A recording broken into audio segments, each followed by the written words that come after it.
Why do some people reach almost 100 years of age and still walk every morning, cook for themselves, and maintain a clear mind?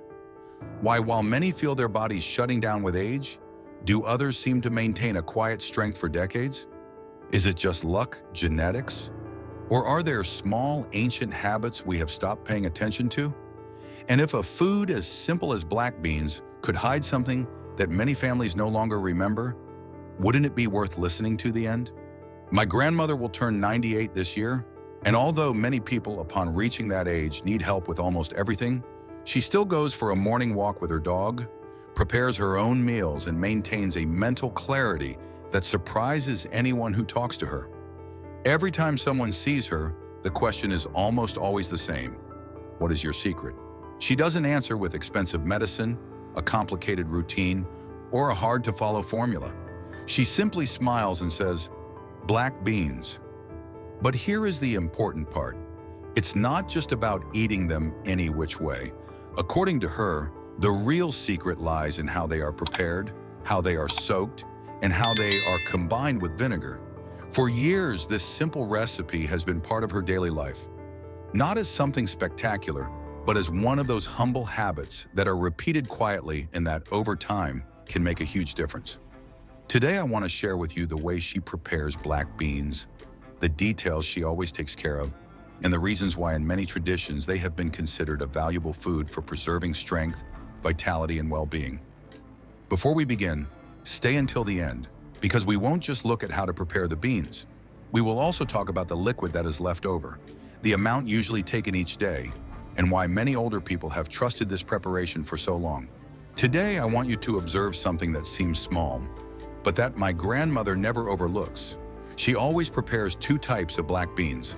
The first, upon coming into contact with vinegar, slowly changes to a reddish hue.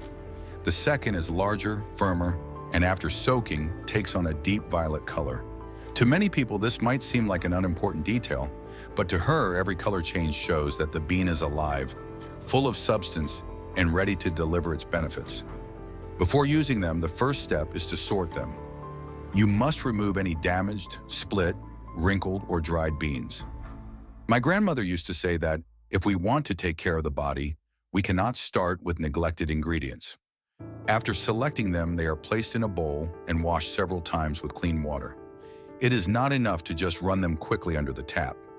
You have to rub them gently with your hands, move them around, change the water, and repeat the process until the water runs clear. Black beans have long been valued for their health and beauty benefits. They contain 9 essential amino acids that help keep the skin hydrated, support natural collagen production, and can help delay some visible signs of aging. That is why, in my grandmother's tradition, they were not just food. They were a simple way to care for the skin's elasticity, the freshness of the face, and that luminous appearance many people seek as the years go by. But their benefits do not end there. They are also considered useful for supporting more balanced blood pressure.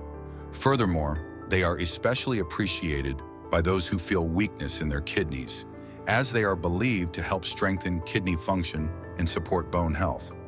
In traditional medicine, black beans have been seen as a staple food for the elderly or those with a weak constitution because they help preserve vitality and strength for a longer time. Isn't it curious that such a humble food can have so much history behind it? After washing the beans several times, comes a step my grandmother considers decisive: soaking. She doesn't leave them in water overnight, as many people do out of habit. She covers them with clean water for only 1 or 2 hours. That time is enough for the bean to start softening and waking up, but not so long that it loses part of its value.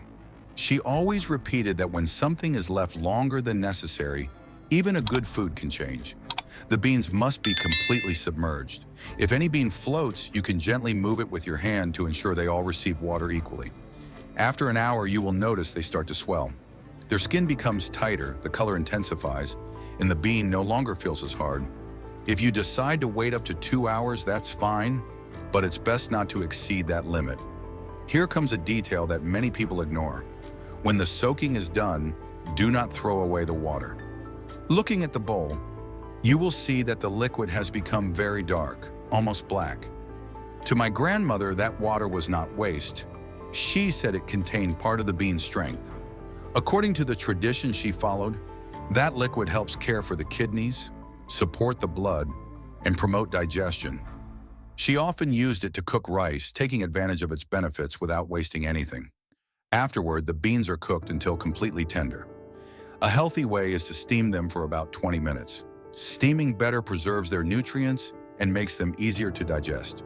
Since they are low in sodium and rich in calcium, magnesium, and potassium, they are also considered useful for supporting more natural blood pressure.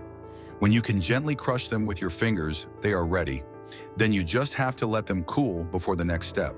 That exact point is important because if they are too hard, they won't absorb the vinegar well, and if they break apart too much, they will lose their natural texture and firmness. When the beans are steamed and have cooled, it is time to prepare the jar. This step seems simple, but my grandmother always did it with great care. She used a clean glass jar, never plastic, because she said a preparation meant to care for the body should be stored in a pure and safe container. Before using it, she would steam it for about 15 minutes to sterilize it well. This removed impurities and left the jar ready to preserve the beans for several days. Next, the beans are placed inside the jar, but only halfway. This detail is very important. Many people might fill it to the top thinking they are preparing a larger quantity, but the beans need room to expand. As they absorb the vinegar, they increase in size, and if the jar is too full, the preparation can overflow or not be properly covered. Now comes the ingredient that transforms this recipe: vinegar. According to my grandmother, any vinegar can work, but naturally fermented vinegars are the best. She preferred apple cider vinegar because it has a milder flavor and pairs very well with black beans. Enough vinegar must be poured to cover them completely. The rule she followed was simple. The vinegar level should be at least double the level of the beans, because over the following days they will absorb a large amount of liquid. Once the jar is closed, you just have to let it rest. No complicated technique, special machine, or hard-to-find ingredients are needed. Just patience. After 7 days, the beans will have visibly changed. They will look larger, fuller, as if they had awakened inside the vinegar. And at that moment, according to my grandmother's tradition, they are no longer simply black beans.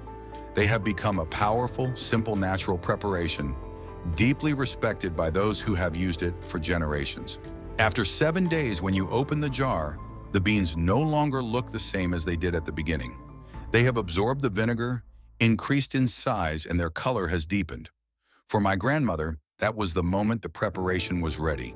She said that from then on, the black beans became a natural food full of strength, especially valuable for those who want to care for their bodies with simple and consistent habits.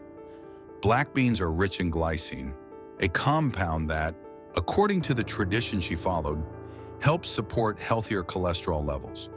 They also contain linoleic acid, lecithin, and other essential fatty acids associated with the smoothness and elasticity of blood vessels.